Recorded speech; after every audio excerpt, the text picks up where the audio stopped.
October 9th, 2012. A bus moved through Pakistan's Swat Valley. Inside sat 15-year-old Malala Yousafzai, surrounded by classmates' books and the ordinary hopes of young girls returning home from school.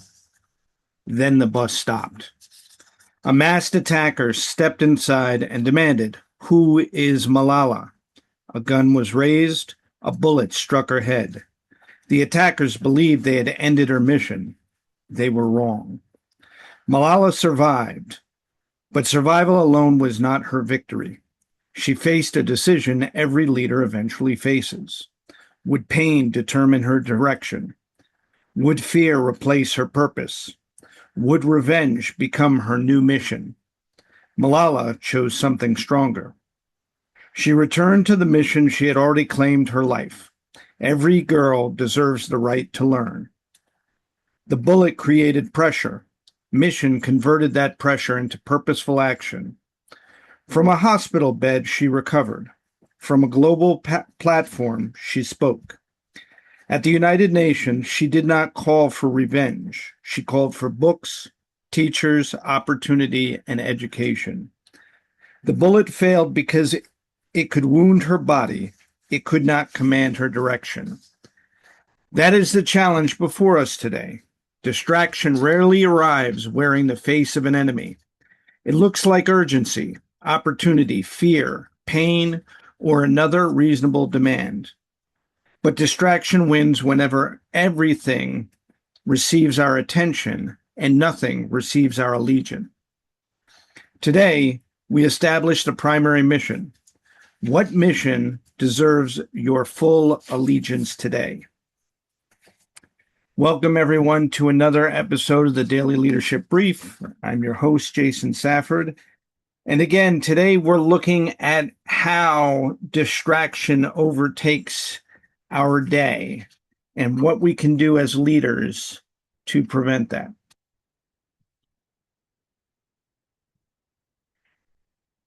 As always with the Daily Leadership Brief, I ask you to stand, breathe. We're going to identify our one-word intention. And today we're taking a second look at Malala Yousafzai. And we've visited her before. She's one of the chapters in the Win Your Day book. She is more than just a girl, a book, or a forbidden future.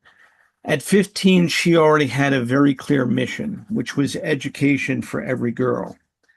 And when she spoke, she made sure that everyone understood that mission. Her intention was very clear.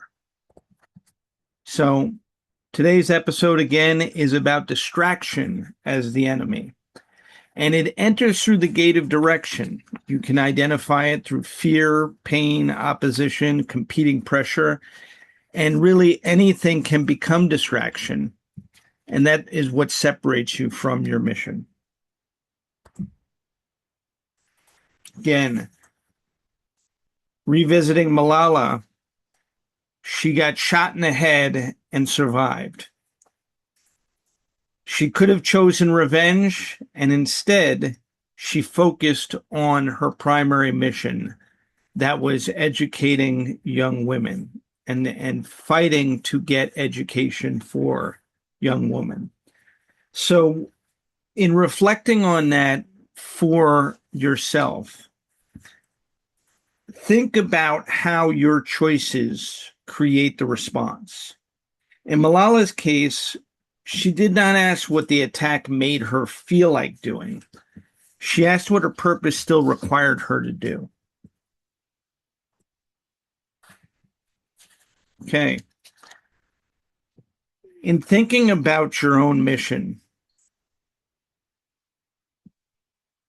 how you focus on your mission, how you look at the impact of your mission is how it's going to convert into the reality that you want, how it's going to manifest. Mission gives pain, resistance, and uncertainty somewhere meaningful to go. So again, thinking about Malala's journey on the school bus to the hospital bed and then to the United Nations, It demonstrates the principle: a clear mission can turn personal adversity into purposeful leadership. Last, episode was about the first hour and Benjamin Franklin. How do you command the world before it gains access to you? Discipline is what creates that opening. Mission is what comes through the gate. What mission deserves your full allegiance today? Think about that before you answer it. That is today's leadership question. So, in deciphering between mission and activity, one of the things that we think about is whether or not we're just being busy or our busyness is actually producing results. So being busy is obviously anything that's consuming your energy, that's allowing you to complete tasks, getting, check boxes completed. Whereas mission is where you focus. Your energy becomes very concentrated on a critical objective, and this is where deep work can occur. One of the important things about distraction is to recognize its cost. When we surrender to distraction, everything matters and nothing receives allegiance. And that institutional cost is everyone waits for the founder or the person in charge to redirect the work. Energy is becoming scattered, teams have conflicting priorities, and revenue is losing direction. So the master key each day is to declare one primary mission for that day, and really for this day. That becomes your focus with each new day. Your algorithm for the mission compass is to declare, prove, align, filter, and audit. That is the course of your day. And you can create it in one sentence. I will create an action to produce a specific result for myself, my team, my company before deadline. Could be the end of the day, end of the week. But you create a mission with a very clear statement that provides an action, a result, a beneficiary, and a deadline. Using that algorithm in action, you want to concentrate on how you make decisions. So the situation, you have 10 prospects, internal requests, limited time. The old response is to touch every opportunity lightly. Once you install this new algorithm, you're going to find the best fit, create the next decision, and complete it first. We want clearer evidence of movement every time we make a decision. So today, our mission is strategic capacity, and that is the ability to concentrate resources on the work that matters most. How do we create the most effective impact from deep work? So you have attention, time, people, resources, but most importantly, you have to have one direction. And the framework that we're using today is called the mission to revenue filter. We have a problem. Is the problem meaningful? Authority can influence, or can you influence or decide? Capacity, can we act and invest? And champion, will we be able to advance the solution? And the fit is, does it match our mission and capability?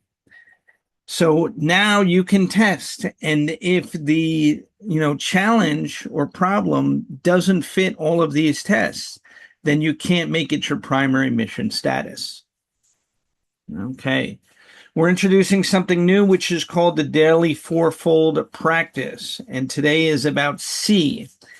See what is actually commanding you. You're going to look at your calendar and task list. Circle what really is the work that serves your mission. Mark the distractions, approvals, and habits, and remove by deferring or delegating at least one demand for the day.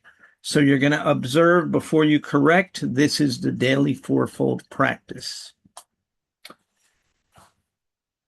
Again, at the end of the day, we want evidence. How do you produce proof and transfer direction? We want a primary mission, 3 aligned actions, 1 distraction removed, and 1 qualified revenue action documented. That is your proof for today.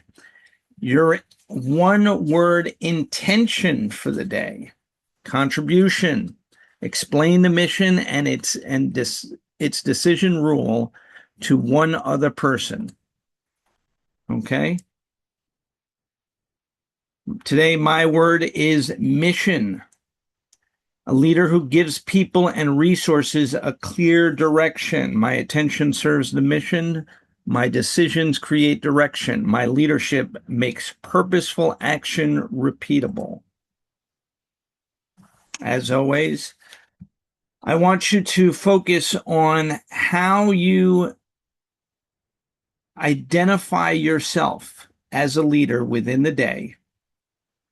Direct people based on being able to control your own distraction. Focus on a mission that's able to direct all of your resources and people towards one goal. And think about, most importantly, your impact, not just on how you win your day, but how you help someone else win theirs.